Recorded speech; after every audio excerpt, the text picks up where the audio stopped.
शिवचरित्र असा इतिहास आहे की ज्या इतिहासामध्ये जबाबदारी पाळणारी लोक आहेत. एकदा जबाबदारी दिली ना ते मोहीम फत्ते करूनच छत्रपती शिवाजी महाराज आणि त्यांचे मावळे हे परत येत होते.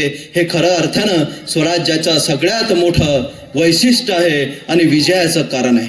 खरं तर शिवचरित्र हा जगातला एकमेव असा इतिहास आहे ज्या इतिहासामध्ये जबाबदारी टाळताना कोणी दिसणार नाही. मावळ्यापासून सरदारापर्यंत, सरदारापासून शिलेदारापर्यंत आणि शिलेदारापासून महाराजांपर्यंत तुम्हाला असं नाही दिसणार का ज्यानं जबाबदारी टाळली.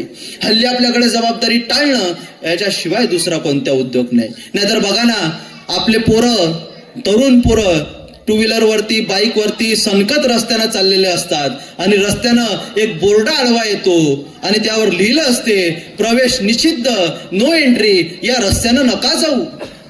तरी मागचा म्हणते घाल ना, त्याला काय होतंय, हे गाडी घालतो आतमध्ये. मग हवालदार आडवा येतो, हवालदार म्हणतो 300ची पावती फाडा. मागचा पोरगा म्हणते साहेब घ्या ना मिटून. हवालदार म्हणतो अरे पावती फाडा.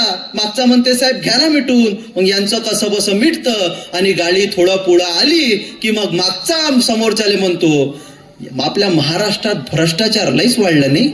अरे तो हवालदार का तुझ्या घरी आला होता का, त्यालाही कामाला लावला. शर्टाचं पहिलं बटन चुकलं का बाकीची बटणं न बघताही चुकतात आणि शर्टाचं पहिलं बटन जर बरोबर असलं तर बाकीची बटणं न बघताही बरोबर लागतात. पहिली चूक आपली असते. आपण सरळ चाललो ना बाकीचे सरळच चालणार आहे. गरज आहे आपण सरळ चालण्याची, आपण आपली जबाबदारी पार पाडण्याची. तो जापानी माणूस केळाचा साल सुद्धा जमिनीवर टाकत नाही मित्र हो. तो म्हणतो मातृभूमी आहे माझी, आई आहे माझी, हिच्या अंगावर केळाचं साल टाकलं तर हिचा अपमान झाल्यासारखा नाही का. अरे केळाचं साल सुद्धा तो जमिनीवर टाकत नाही. थुंकायचं तर लांबच. आपल्या इथं जिथं बोर्ड येथे थुंकू नका तेथेच रंग जास्त. काय जबाबदारी पार पाडतो आपण. आपल्या इकडे ते मुलगी बघण्याचा सोहळा असते. तुम्ही गेले असाल मुलगी बघण्यासाठी. तो सोहळा असते. मग घरचे काही ज्येष्ठ, त्याचे मित्र असे सर्व मिळून मुलगी बघण्यासाठी जाते. मग मुलगी दाखवण्याचा कार्यक्रम चालू होतो. मग चहा, नाश्ता, पोहे हे सगळं आटपतं आणि आटपता घरचा एक ज्येष्ठ उठतो आणि म्हणतो नवऱ्या मुलांना सांगावं मुलगी कशी आहे. आता नवऱ्या मुलावर पाळी आली की नवरा मुलगा शेजारचा मित्राला नुसता ढोसलतो, तुला कशी काय वाटते. अरे त्याला काय करायचं आहे ते तरी जबाबदारी घे ना.